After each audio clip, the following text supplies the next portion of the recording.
If you only see the horse-drawn buggy, the plain clothes, and the quiet roads, Amish family life can look almost frozen in time.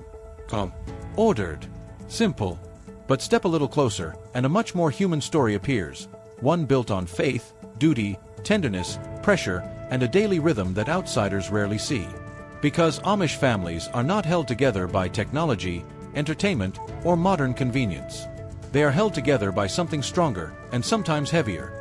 Shared rules, shared labor, shared belief, and a powerful idea that the family is never just a private unit. It is part of a church, a community, and a moral world that is always watching. And that is what makes Amish family life so fascinating. This is not just a story about who cooks dinner, who works the fields, or how children are disciplined. It is a story about how an entire way of life is passed from one generation to the next, often very successfully, and sometimes at real personal cost. To understand how Amish families really work, we have to begin with one important truth. There is no single Amish family model. The Amish are not one uniform group. There are many affiliations and local church districts, and practices can vary from place to place.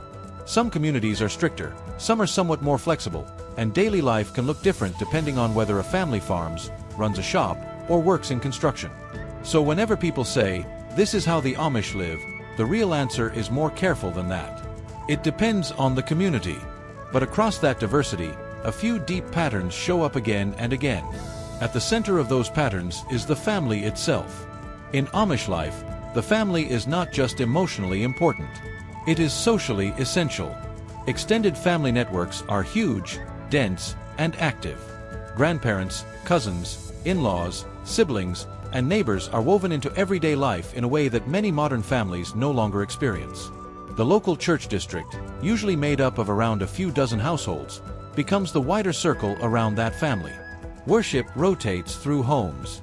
Help comes quickly in emergencies. Labor is often shared. And identity is not mainly built around personal ambition, but around belonging. In that sense, an Amish child is not raised only by two parents. That child grows up inside a living structure of kin, church, and expectation. That sounds warm, and often it is. But it also means that privacy, independence, and self-invention matter less than they do in mainstream American life. Amish culture places a high value on humility, obedience, and submission to a higher authority, a value often described through the idea of Gelassenheit, yielding the self rather than expressing it. That one value changes almost everything inside the home. It shapes how children speak to adults, how husbands and wives understand authority, how schools operate, and even how technology is judged. In a modern culture that celebrates being bold, visible, and unique, Amish family life points in nearly the opposite direction. Not toward the individual, but toward the group. Not toward self-expression, but toward self-restraint. And that brings us to the question most outsiders ask first. What are the roles of the parents? In broad terms, Amish homes usually follow traditional gender roles. Husbands are generally seen as the religious head of the home and carry primary responsibility for the family's financial well-being. Wives usually focus on housekeeping, motherhood, food preparation, sewing, gardening, preserving food, and the endless domestic work required to keep a large household running. But that picture can be too neat if we leave it there. In practice, roles overlap more than many people assume. In families where work happens close to home, women may help in the barn, garden, or business, while men may help around the house. Some women run bakeries, greenhouses, or small home-based businesses. And Amish women share in household decisions and child discipline, even while affirming the husband's role as spiritual head. What makes this even more interesting is that Amish motherhood and Amish fatherhood are not just jobs. They are moral callings. Fathers are expected to stand for order, responsibility, and the family's place in the church and world. Mothers are deeply involved in the spiritual and emotional formation of children from the beginning. Children attend long church services with their families. Prayer and religious language are woven into the household. And moral instruction is not treated as a separate lesson. It is built into work, manners, clothing, speech, and routine. In many modern homes, values are discussed.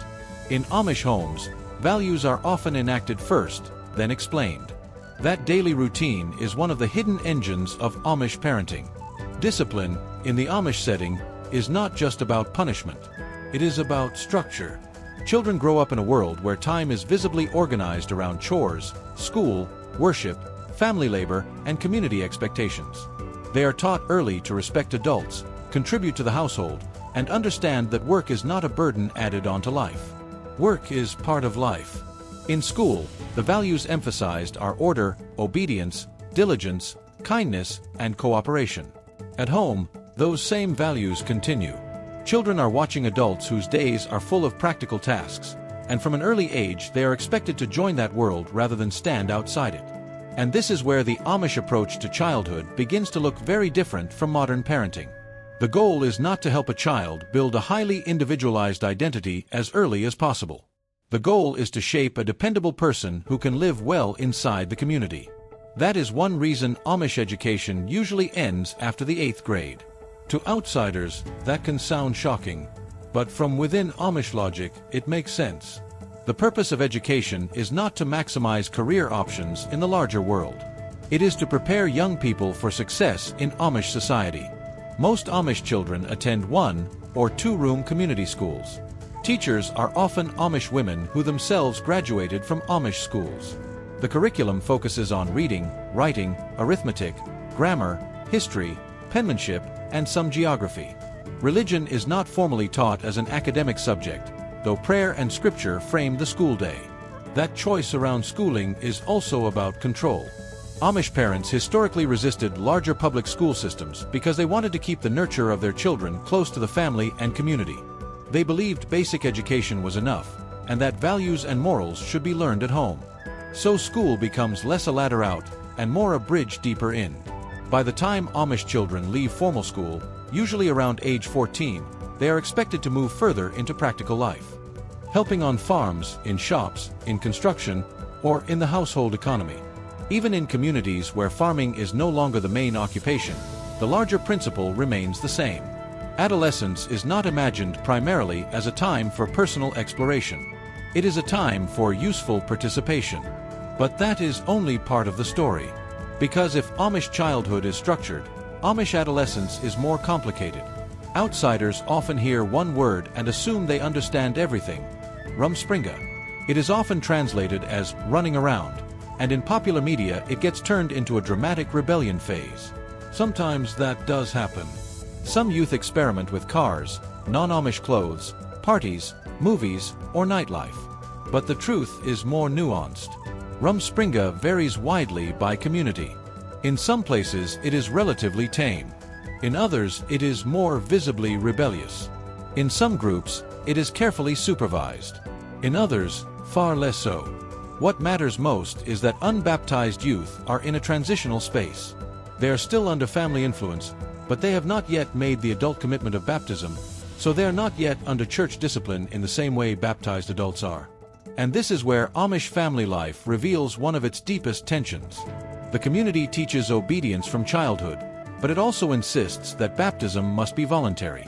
That means a young person has to choose. Usually that choice happens between about 18 and 21. And despite the freedom built into that decision, most Amish youth do eventually join the church. One Young Center summary puts retention at about 85% on average. So the question is obvious. Why do so many stay? Part of the answer is faith. Part is habit. Part is the cost of leaving. But part of it is also that Amish families and communities give people a place, a task, a network, and a clear identity from the start. For many, that belonging is powerful enough to outweigh the attractions of the outside world. Still, discipline inside Amish life does not end with childhood. It expands. First it is parental, then educational, then communal. Finally, for baptized adults, it becomes religious in the full sense.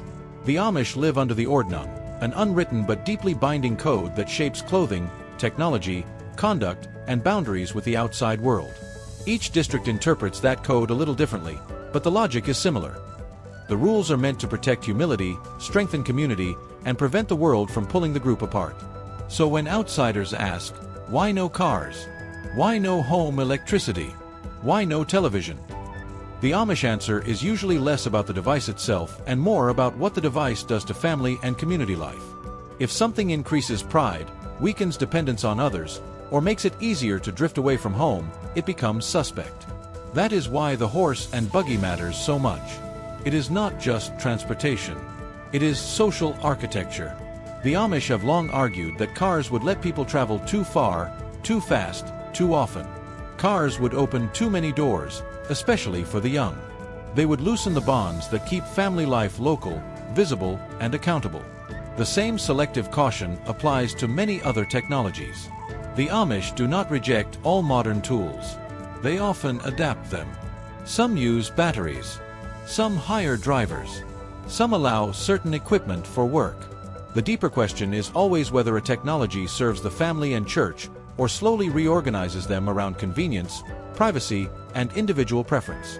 Pattern interrupts like Rumspringa and technology debates can make Amish life look like one long battle against modernity. But the quieter truth is that Amish family life also depends on care. When disaster strikes, extended family and church networks respond.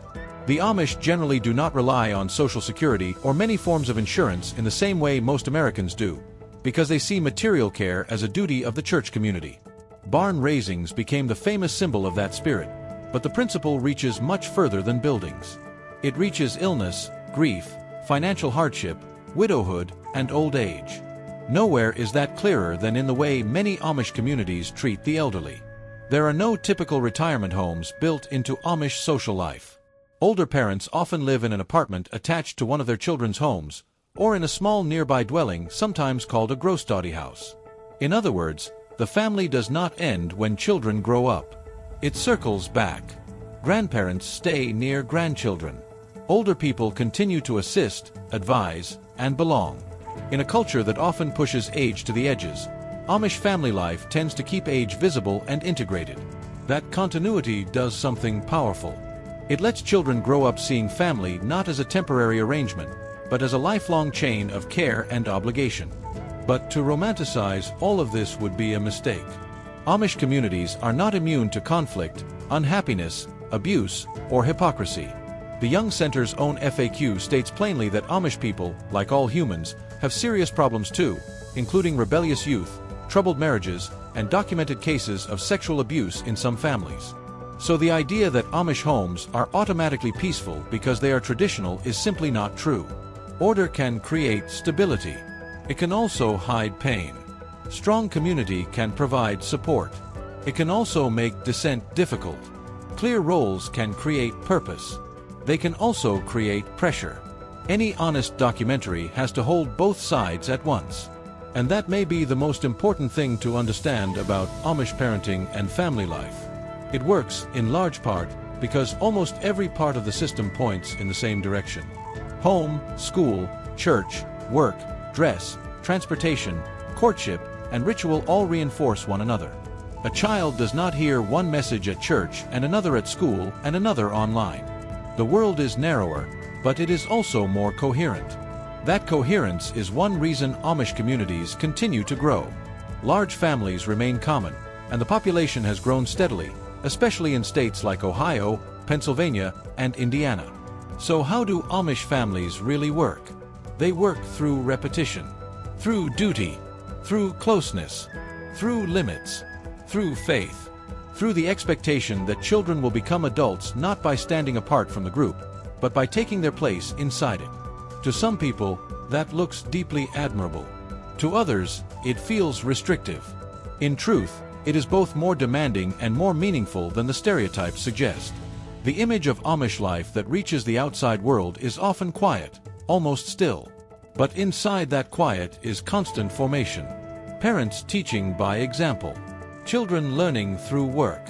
Teenagers facing choices that can shape the rest of their lives. Grandparents remaining close. A church community holding the family together, and sometimes holding it too tightly. It is not a simple story, and that is exactly why it is worth understanding. If you enjoyed this documentary, subscribe for more calm, deeply researched stories about hidden worlds, traditional communities, and the ways family life changes across cultures. And if there's another subject you want explored with this same respectful, cinematic approach, leave it in the comments.